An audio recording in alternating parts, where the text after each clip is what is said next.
One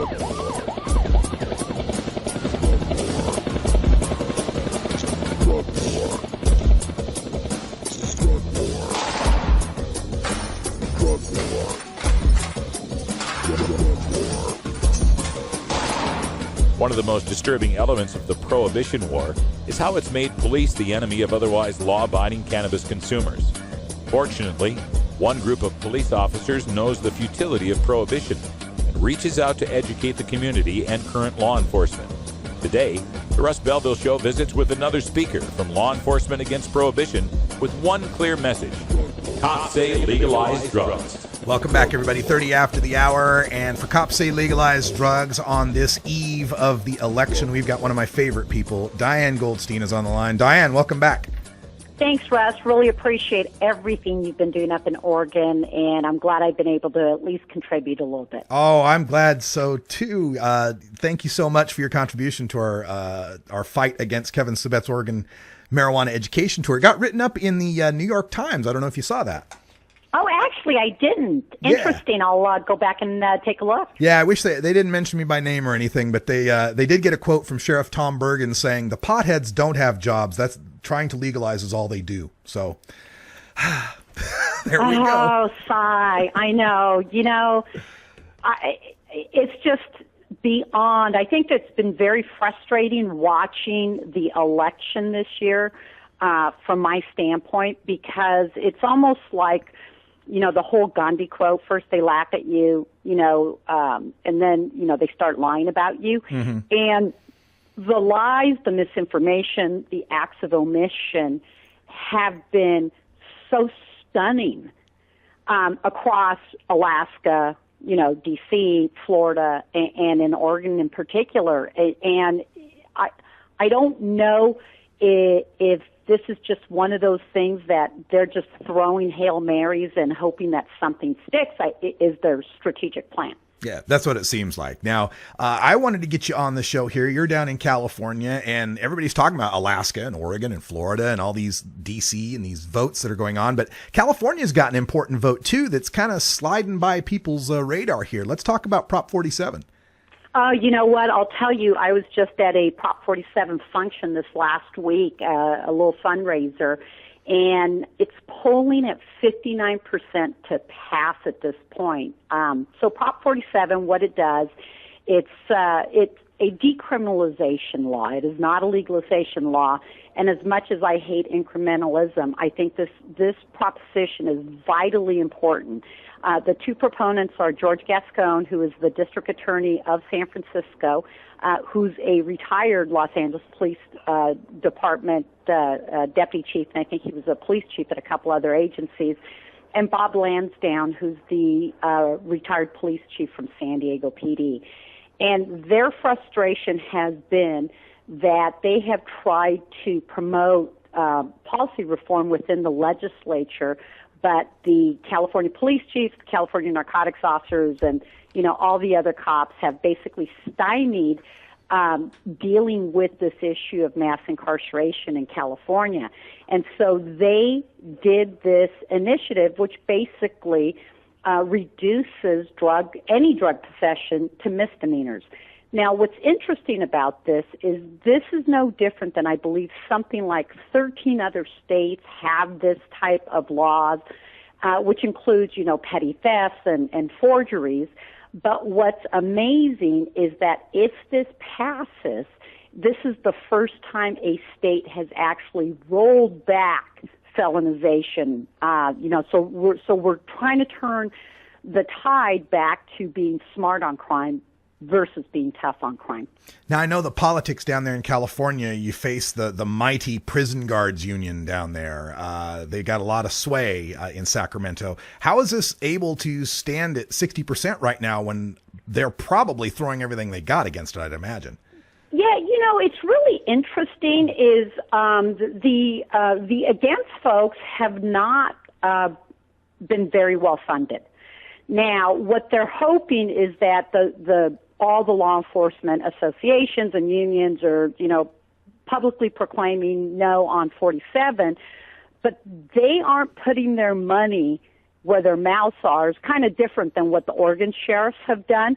And interesting enough is they're using one of their spokespeople is actually the lobbyist for the California police chief, who also happens to be the lobbyist for the California narcotics officers. Now, the Prisons Guard Union, I haven't seen anything coming out from CCPOA, but they have traditionally for years funded a victims organization that plays a very prominent role in lobbying in California. And this victims organization is also calling for its defeat. But I think clearly one of the things that has happened is that, you know, Californians are sick and tired, almost I think that same, you know, dealing with the power and the hubris of law enforcement. You know, law enforcement could have done themselves some huge favors by sitting down at the table, becoming stakeholders, working with people to redesign the system for what it was meant to be. But on a personal level, I think they're just afraid of losing power and control. And so, like in other initiatives, they're also, you know, omitting facts about the initiative or trying to scare people. So one of the fear factors here in the No on 47 folks is that they're saying because it reduces drug possession to a misdemeanor, that people who possess GHB, that we won't be able to charge them with date rape. And it's just such a ludicrous statement. And so, you know, the No on 47 has been very good about rebutting a lot of these falsehoods that they're dealing with.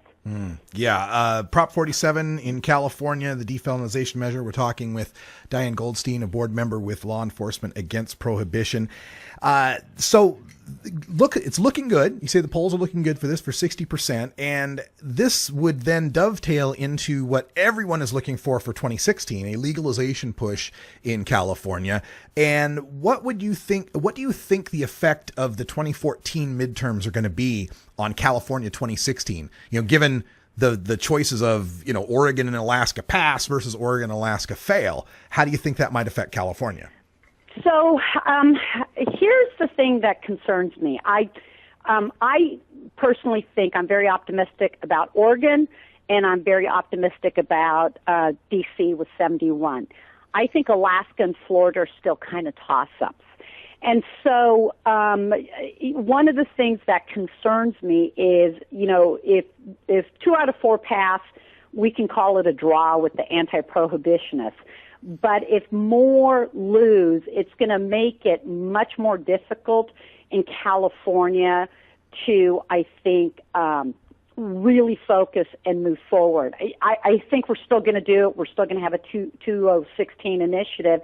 But I think finally that some of the anti-prohibitionists, like one of the things that I read, is the casino mogul who's funding Florida has basically said it, that he's on a mission to do this across the country now. And so that's going to be a very interesting thing, because we all know that it's about money. If we're going to run successful initiatives, it is about money. And so if California is going to win, we're going to have to start raising money now in order to beat them at their own game, so to speak. One of the specific things California has to deal with that perhaps other states don't have to deal with, aside from being huge like it is almost a victim of your own success with Prop 215 and the ubiquity in some places in the state of medical marijuana, leading people to think, what's the big deal? I can get my card. I don't need to change anything. Is there a concerted coalition effort moving into 2016? I know things were fractured after Prop 19 lost, and a lot of people couldn't get it together for 2012. What is the outlook for 2016?